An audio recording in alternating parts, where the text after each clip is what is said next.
Bonjour à tous, bienvenue sur GDB Coaching. On se retrouve aujourd'hui pour une nouvelle vidéo sur les meilleurs exercices pour développer les pectoraux. Allez, c'est parti.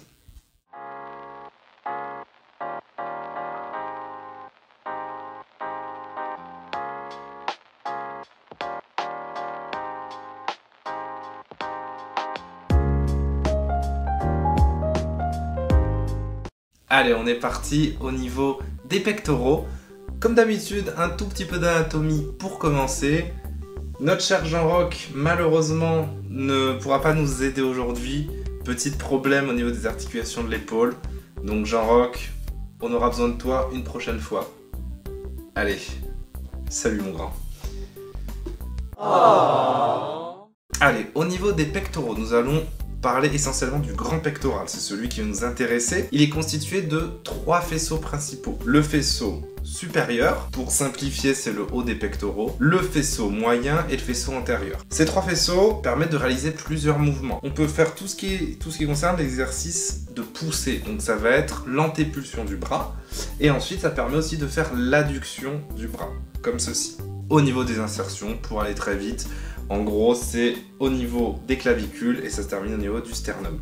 On va regarder les exercices pour travailler au mieux les pectoraux. Allez, on est parti pour le premier exercice que j'ai choisi, c'est le développé incliné halter. Alors, les muscles qui vont être sollicités lors du développé incliné, mais aussi lors du développé couché, ça va être du coup le grand pectoral, deltoïde antérieur, donc l'épaule, l'avant de l'épaule, et les triceps. En conclusion, tout ce qui est développé, l'exercice de poussée, c'est un exercice polyarticulaire. Pourquoi le développé incliné en premier exercice? Tout simplement puisque c'est un exo qui va cibler en priorité le faisceau supérieur. Et c'est le faisceau le plus difficile à développer, c'est celui qui donne cet aspect justement galbé au niveau des pectoraux. Donc c'est pour ça que je recommande en premier exercice. Pourquoi justement aux haltères et pas à la barre? Dans mon cas, je ressens davantage les pectoraux avec les haltères. À la barre, j'ai tendance à ressentir beaucoup plus les épaules. Donc voilà, c'est mon choix, tout simplement. C'est mon choix. Cette fois-ci, au niveau de la technique.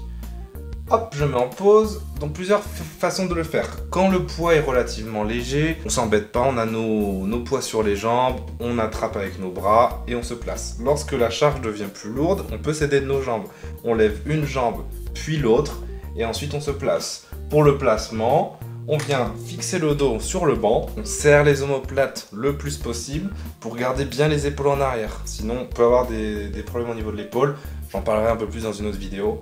Et une fois qu'on est fixé, on vient venir tout simplement faire cette antépulsion en poussant la charge. Voilà, et en faisant ça, on va vraiment travailler les pectoraux.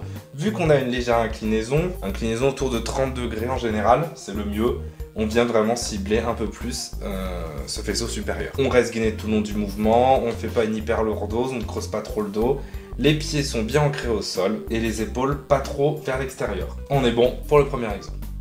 Allez, ensuite, petite alternative, donc là c'est encore un exercice qui va cibler ce fameux faisceau supérieur, on voit que c'est légèrement incliné. Seulement, il y a une petite différence, c'est que là c'est sur une machine guidée. Dans mon cas, je trouve que c'est toujours mieux d'aller sur du libre, que ce soit à la barre ou aux haltères, mais pour commencer, pour débuter, ça peut être aussi une alternative et on peut charger davantage. Dans tous les cas, je vous conseillerais toujours celle aux haltères. Au niveau du placement, sinon c'est la même chose, on fixe les omoplates, les coudes pas trop vers l'extérieur pour pas mettre trop de contraintes aux épaules, les pieds bien ancrés au sol et on est gainé tout au long du mouvement. Là, je suis en train d'en chier. Yeah. On continue, deuxième exercice, bien évidemment le plus connu, le développé couché. Alors encore une fois, j'ai choisi aux haltères. En fait, c'est exactement la même raison que pour l'incliné.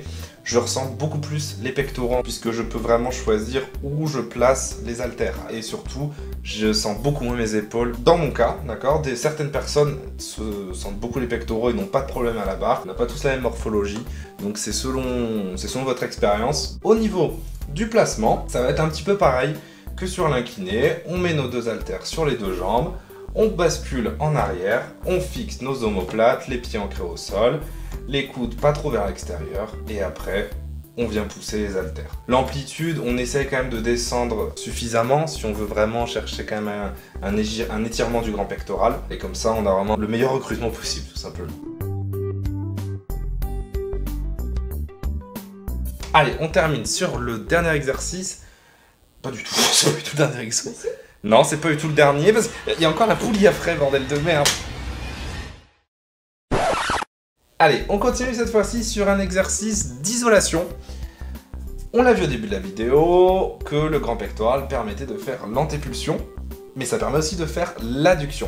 Et c'est exactement ce que nous allons faire dans cet exercice. Très bon exo justement d'isolation avec un bon étirement. Ça permet justement de chercher cette ouverture de la cage thoracique. C'est aussi bien au niveau préventif, ça évite justement les syphoses. Bon, je vais pas aller dans le détail. Au niveau du mouvement, c'est assez simple dans l'ensemble. On fixe les 2 poignets, on s'ouvre le plus possible, on garde une légère flexion au niveau des bras.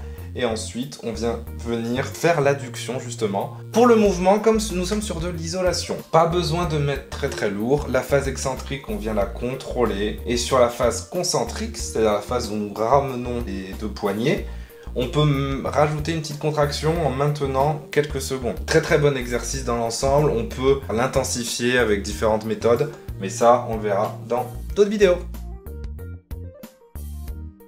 Allez, donc là, ce sont des petites alternatives pareilles. Bon, désolé pour la qualité, il y a des bandes noires. C'est à la poulie, en fait. C'est la même chose. Nous avons toujours cette idée d'adduction, je ne me trompe pas. Sauf que ce qui est intéressant à la poulie, on peut régler la hauteur. C'est-à-dire, dans la première partie que vous pouvez voir, les poulies sont placées assez hautes. Ce qui se passe pendant le mouvement, je vais être vers le haut et je vais... Pardon, Jean-Roch, excuse-moi. Et on va aller vers le bas. Donc, ce qu'il se passe, c'est qu'on va cibler davantage... le faisceau inférieur, le bas des pectoraux. Deuxième partie, à l'inverse, les poulies sont placées vers le bas. Nous allons faire l'adduction vers le haut, sans faire tomber tout ce qui est autour. On va cibler plus la partie supérieure. À la poulie, c'est vraiment une très très bonne alternative. Ça peut aussi être un exercice de pré-fatigue, dans le cas où lors de vos séances pectoraux, vous ne les ressentez pas énormément. Ça peut vous aider justement à mieux les ressentir pendant les séances. On aura fait le tour, justement, dans mon expérience, des meilleurs exercices pour justement travailler ces pectoraux. Non, on a dit que le dos, on voulait garder en dernier. En dernier. Par rapport au... Épaule, alors on fait épaule. Bah donc j'utilise pas Jean... Bon, je le garde quand même, parce qu'il servira à rien. Ah si, il pourra servir, Jean-Roch. Il pourra faire ça. Non, il servira à rien encore. Bon, je le garde quand même en finition. C'est bon? Allez, si cette vidéo vous a plu, n'hésitez pas à la liker, à vous abonner et à la partager. Et on se retrouve pour la prochaine vidéo sur les meilleurs exercices pour développer les épaules. Allez, à très vite!